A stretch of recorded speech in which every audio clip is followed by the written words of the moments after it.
This is not a review. This is an analysis of all the themes and symbols used in the cinema of Coralie Fargeat's The Substance. Therefore, there will be spoilers. If you have not seen this film, click off this video and go watch it now. It is amazing. Here is a quick recap for those who did not pay attention during the film. Otherwise, skip ahead to the analysis. The Substance follows former award-winning actress Elizabeth Sparkle, now an aerobics TV show host, who was let go by her TV show producer Harvey for simply being too old. Elizabeth does not handle it well and while distracted gets herself in a road accident. She winds up in hospital where she is told to have sustained no injuries and is then examined by a suspiciously photogenic nurse. It is assumed that it was the nurse who slipped a USB stick in her jacket where upon watching it reveals a substance that promises a better version of yourself. Elizabeth makes the order to get the substance where she is given instruction to go to a hidden postal address where she will pick up her order, take it home and inject herself with it. As a result, a younger, more beautiful version of herself springs out from her spine, leaving her older self on the floor. The rules of the substance involves taking stabilizer fluid from her original self and injecting it into her new self daily for the next 7 days. After 7 days, she must switch back to her old self. This new self she calls Sue, and as Sue she goes out to the casting call to replace her old self Elizabeth as the new star of the aerobics show. Throughout the weeks where Sue and Elizabeth are switching, Sue, who is enjoying the fruits of her youth and success, breaks the 7-day rule and takes an 8th sample from Elizabeth to enjoy a couple extra hours with the man she picked up. As a result, Elizabeth wakes up to one of her fingers aged and decrepit compared to the rest of her body. As more opportunities ensue for Sue, Sue begins taking more stabilizer fluid from Elizabeth, causing Elizabeth to age in areas more rapidly than others. This sends Elizabeth into a spiral, where Sue wakes up to her apartment, covered in food and decides to drain as much stabilizer fluid from Elizabeth so she doesn't have to switch back. After 3 months living as Sue, Sue has been given the chance to host the New Year's Eve event with millions of viewers watching. However, she finds out that the stabilizer fluid has run out, and in order to regenerate more fluid, she must switch back, unveiling an old, decrepit Elizabeth. Elizabeth, who is enraged, decides to put an end to the experience, ordering and then injecting a termination fluid into Sue, only to try and revive her last minute with the switching instrument. Both Sue and Elizabeth become conscious at the same time, and Sue begins to chase and beat Elizabeth to death. Sue proceeds to get ready for the New Year's Eve event, only to have her body begin to destabilize. This prompts her to inject the substance a second time, only to yield forth a grotesque-looking monster. This monster, called Monstro Elisasu, goes forth to the event where terrified audience members scream at her and begin trying to destroy her. This ends with Elizabeth running out of the studio injured, falling to the ground, where in her dismembered state evaporates in her final moments. The themes of The Substance focuses on fleeting youth and the pursuit of beauty. During the scene where Harvey discusses Elizabeth's retirement from the show, we are introduced to our first piece of symbolism, that being the fly on Harvey's neck. Typically, flies are usually found around expired foods or discarded food scraps, and in the scene where Harvey begins talking about the shelf life of a woman's fertility, in conjunction to the end of Elizabeth's career, we can surmise that Elizabeth is in fact the expired food that the flies have swarmed to, being a metaphor for the ending of her career. Throughout this conversation, the soundbites of Harvey's consumption of shrimp is enhanced with every chew, bite, and gulp. According to some opinions, the emphasis of this eating ritual emphasizes how women in the entertainment industry are chewed up and spat out after they've outgrown their best years. But in this isolated interaction between Harvey and Elizabeth, we can only interpret that the shrimp represent the best years that Elizabeth gave to the industry, only for them to be chewed up and spat out into the graveyard of shrimp carcasses.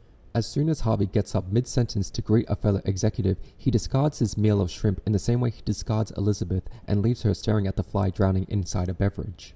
The second appearance of the fly further reinforces the concept of Elizabeth being expired food scraps and realizes her standing within the industry as being past its shelf life. In fact, during the prologue of the film, we see an outline of Elizabeth's career through her Hollywood star, where it begins with her stepping out of her car to be swarmed by paparazzi to end up with a hamburger being spilt and then later discarded after rubbing it in with a shoe as a quick cleanup. Whilst this acts as a foreshadowing of a crucial scene at the end of the film, this scene is on trend with Elizabeth being treated as discarded food scraps and gives us an idea on her standing within the story before it begins. An important thing to note is that the character of Harvey has set him up to be a man of power. His initial appearance to the audience is set in the bathroom talking on the phone demanding for talent that needs to be young and needs to be hot, whilst also dismissing any promises he had for Elizabeth.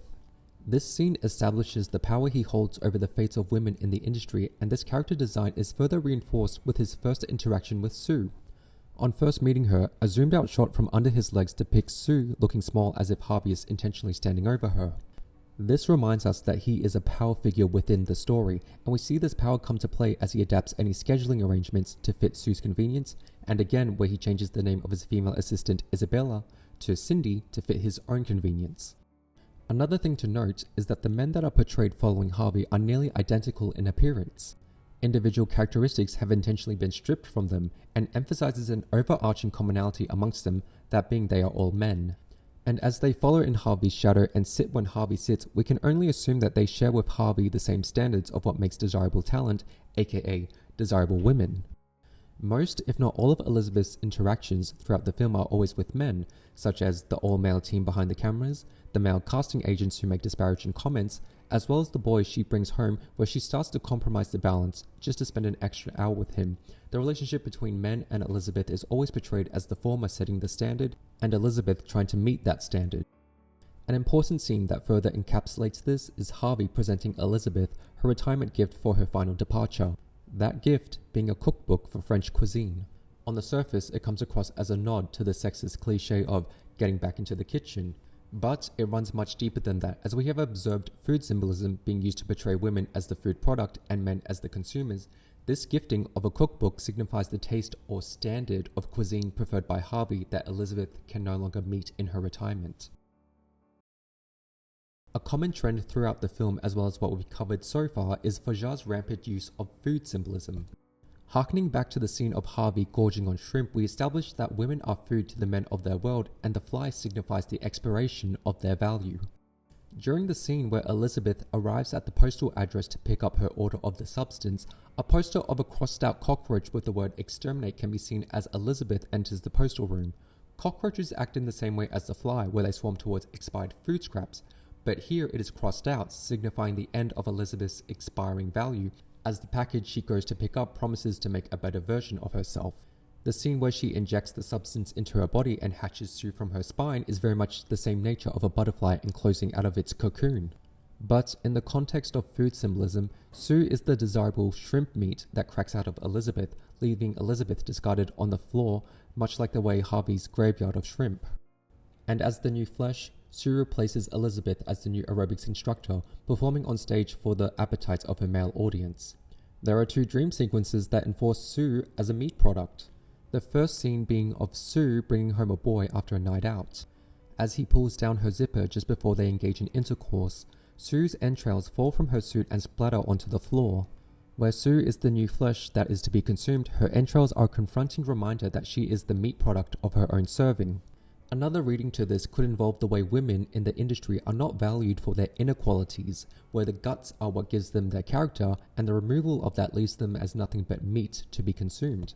This can be paralleled to the scene of Elizabeth during her mental breakdown, where she is depicted arguing with her TV program involving Sue for not recognizing her as the reason for her beauty secret. And whilst doing so, we see back and forth shots of Sue in sexual poses versus the turkey, where Elizabeth is shown removing the guts so only the meat is left for consumption. Again, this turkey scene parallel to the former reinforces the idea that Sue's and Elizabeth's value as women does not dive further than the meat on their bones, as their guts that give them quality have been removed. The other dream sequence involves Sue pulling out a chicken leg from her belly button. This occurs on the second day of her aerobics shooting, where right as she bends over, a baseball-sized object protrudes from her right butt cheek, and right after they display her performance on a large monitor to catch out that protrusion. This chicken leg scene shares a parallel to the scene of the turkey being disemboweled, as both scenes highlight Sue's hypersexualized performances as the backdrop to the poultry as its focal point. Again, this reinforces the idea that Sue is a piece of meat and that she serves as a digest for the hunger of her male audience. There are three main colors that hold important symbolism throughout the film, those colors being yellow, orange, and red. The first color we will discuss is yellow, where it is first seen in the prologue involving a yellow yolk being injected and multiplying into two. Something to note is that the yolk being split is a result of the same substance that Elizabeth uses to give birth to Sue. And the color also appears on the logo of the mysterious providers of the substance, and again within the video of the USB drive, using the yellow Play-Doh to demonstrate how the substance works before smashing them together. But more importantly, it is the color used for the iconic yellow yolk long coat that we often see Elizabeth wear throughout the film, who will end up being subjected to the same process as the egg. So what we can surmise from this is that yellow represents both Elizabeth and Sue. Specifically, it represents not their relationship as they are one person, but the consciousness and the balance between both Elizabeth and Sue. Elizabeth, who is the matrix, and Sue, who is, lack for a better word, the ego. And throughout the film, Elizabeth is often reminded over the phone to respect the balance, that balance being the rule of switching bodies between Elizabeth and Sue every 7 days with no exceptions. A better use of the color yellow to represent this would be the double-lined road we see a couple times in Elizabeth's or Sue's dream sequence, where the switching of bodies shows one bloodstream moving down one side of the tube and the other stream in the opposite direction. It very much follows the same laws of the double-lined road where traffic moves one way and vice versa. To reiterate, the providers of the substance reminds Elizabeth that she and Sue are the same person. To quote, "You are one." When Elizabeth wakes up from her first week living as Sue, we are reunited with the yellow yolk eggs where they are being fried for a quick meal.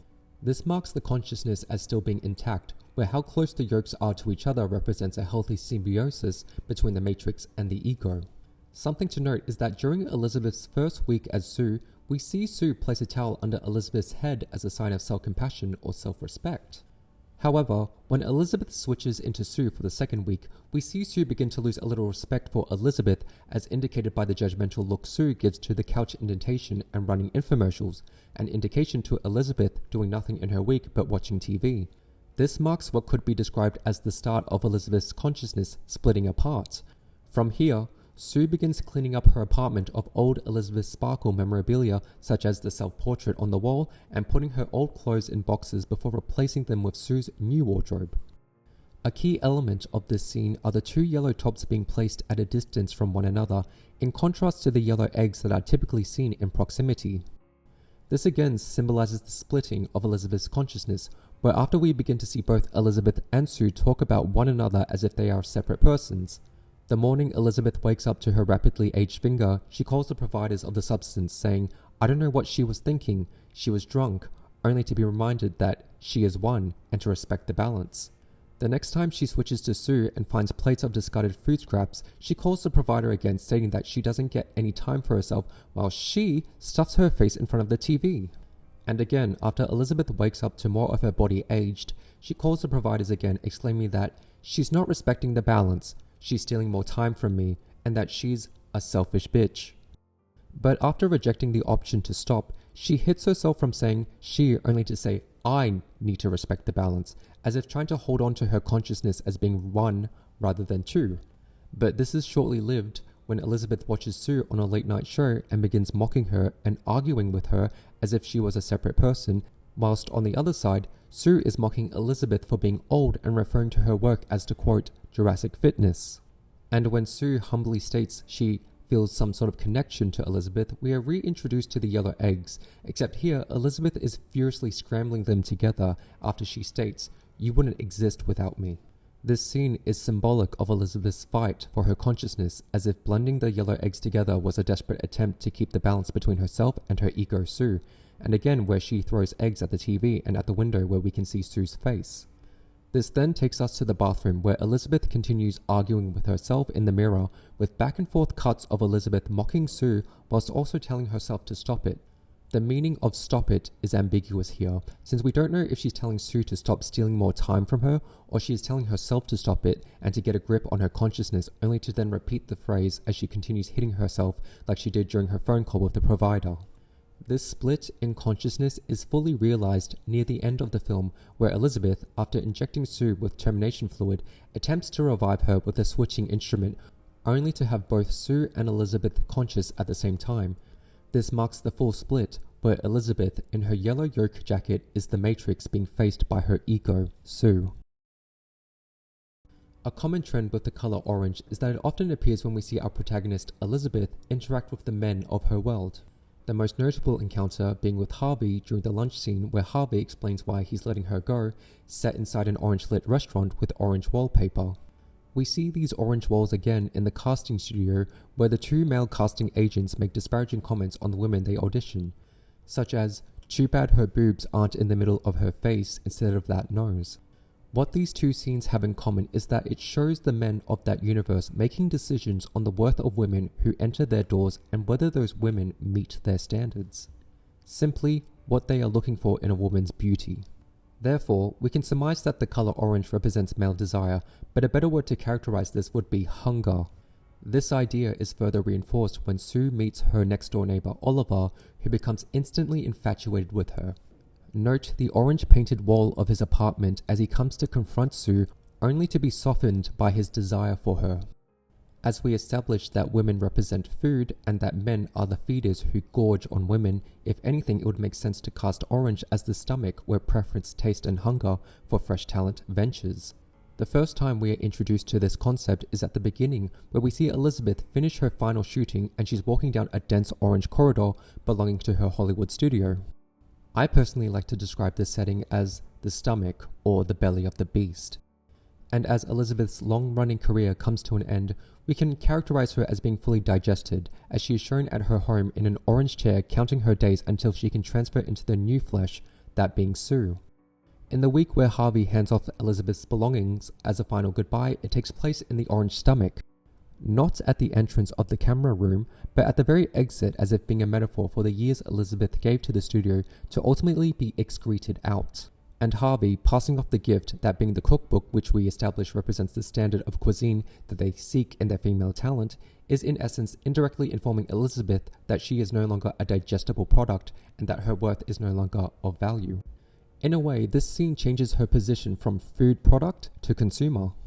An important scene to note is that when Elizabeth runs into the man that slipped the USB drive into her jacket, he says, "It gets harder each time. To remember you still deserve to exist," a nod to Elizabeth's diminishing feelings of her self-worth, and "Has she started yet? Eating away at you?" Whilst men are the consumers of women, in this regard Elizabeth becomes the consumer of herself, not as Elizabeth but through her counterpart Sue, whom tilts the balance by taking more stabilizer fluid than she needs. This is how Sue eats away at Elizabeth. In the kitchen scene where Elizabeth is fighting with her consciousness, another interpretation to this is that Elizabeth, who no longer meets the beauty standard, cooks the many cuisines passed down to her by Harvey as a way to try and meet that standard, while Sue, who already embodies it, is mocking her from her television screen. And the final feasting of herself happens with both their figures blacked out while the camera zooms out. This is very reminiscent of animals in the wild, feasting on their prey as Sue is sitting over Elizabeth, draining her of her stabilizer fluid. As we see their figures get smaller during the zoom out, it's symbolic of Elizabeth's world shrinking in on itself, where opportunities from the world will thin out along with her self-worth. Finally, on the day of Sue's New Year's Eve event, we can see Harvey cladded in an orange tuxedo as he is followed by an entourage of shareholders. Since the New Year's Eve event is being treated as the largest event for network ratings, the orange on Harvey symbolizes his hunger for not only to watch Sue, but to also fill the stomachs of his shareholders. Note the scene when he tells Sue to smile. This, in a sense, is treated like an appetizer before the grand harvest, to have her beauty on display to feed the many mouths that have come to see her. In an interview with Elle magazine, Coralie Fargeat, when talking about Elizabeth's and Sue's relationship, she describes it as such: "The violence in the movie was really a way to take out all the violence that I felt within me. I felt the need to express all this regarding how you are seen and what your body looks like. You keep comparing yourself and evaluating your value based on that." Typically, when Fargeat expresses any element of violence throughout the film, it is typically done using the color red. The first time we see this is when Elizabeth gets distracted by a red billboard of her face getting torn down, to then get into a car accident when driving a red car. On the surface, this scene comes off as a typical accident. However, these events occurred right after she was let go of her TV network, which marks the beginning of her self-doubt or doubt in her value. Therefore, the red symbolizes not the doubt in itself, but the violent way in which we do so. In the scene where Elizabeth is getting ready for her date with Fred, she puts on a red dress and checks herself in the mirror. Throughout this scene, she is comparing herself to Sue, and each time she looks at her counterpart, she goes back to the mirror to touch up her makeup until, in a violent rage, smears red lipstick all over her face in an attempt to wipe it all off. She attacks herself because she is dissatisfied with what she sees in the mirror. The red dress and the red lipstick on her face is on trend with the color red representing the violent relationship we have with our self-image, and in this case it's Elizabeth's self-image that she fights with throughout the film. We see this type of violence again when both Elizabeth and Sue both awaken at the same time, and Sue is in the bathroom bashing Elizabeth's head into the mirror. Where Elizabeth here violently turns her face red with lipstick, over here Elizabeth's face turns red from violence, stemming from a self-hatred of her older washed-up self that she perceives of having no value. And we see this again as Sue violently kicks herself while she's down, and in doing so, she kicks herself to death, resulting in Sue's face being painted red from Elizabeth's blood splatter. This is symbolic of the ego attacking the self, where Elizabeth, who is the Matrix, is downtrodden and at her lowest point. The ego, that is the height of her confidence, Sue, is the self-criticizing part of her mind that judges herself for not being good enough. This is the violence that Coralie Fargeat aims to capture. The final use of red is seen at the end of the film, when Sue becomes the monster and then gets up on stage in replacement of herself, where she tells the crowd not to be frightened of her appearance because she is still the same person they came to see. The women scream in terror, prompting the men to destroy the monstro. Something to note is that right before the men find a weapon to kill the monstro, one of the men who makes the first hit is already covered in blood despite the monstro having not sustained any injury yet. This blood perhaps represents the violent hatred society has towards undesirable women, and when met with a woman who is opposite of every ideal that they hunger for, it creates disdain towards them. Something to note is that Fargeat has highlighted two different types of relationships with nudity throughout the film. The one that we have with the self, where we see Elizabeth nude observing all her flaws, versus the hypersexualized standard from the world, which is what Sue embodies. An example of the latter goes back to the scene where the casting agent comments on one of the flaws of the first auditioner, remarking how he wished her boobs was in the middle of her face instead of that nose, and then when Sue appears, he remarks, "Looks like everything is in the right place." The formal statement regarding the breast is foreshadowing of the scene where Elizabeth, now the monstro, ejects a singular breast from her deformed orifice, presumably from her nose, onto the stage floor.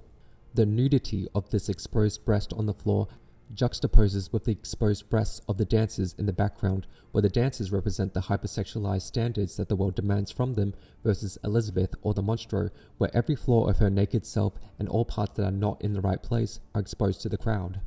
In an interview with Rue Morgue TV, Coralie Fargeat describes the pursuit of beauty as the violence we can do to our bodies. When you read all the things that women can do, to extend their leg, to redo their boobs, are representative of some pattern that's kind of impossible to escape.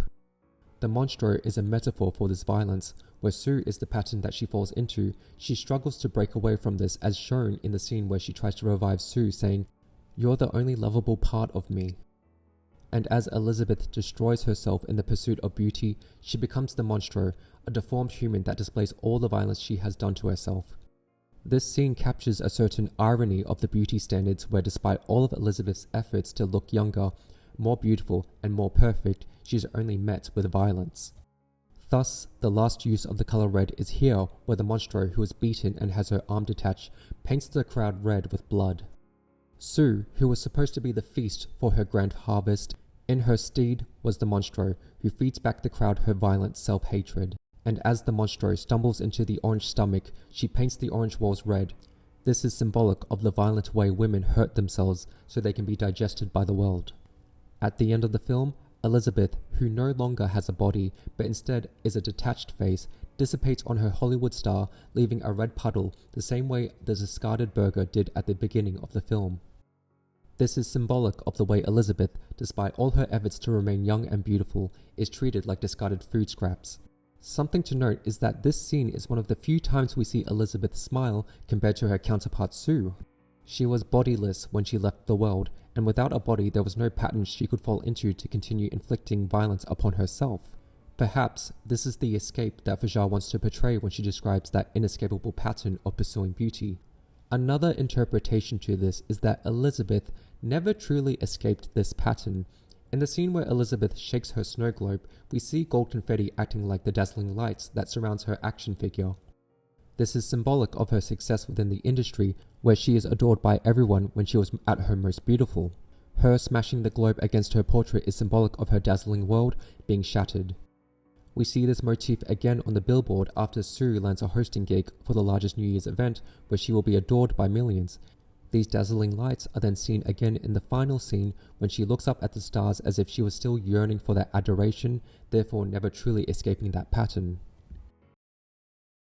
From start to finish, Coralie Fargeat's The Substance is a commentary on the way aging women are dismissed in the world.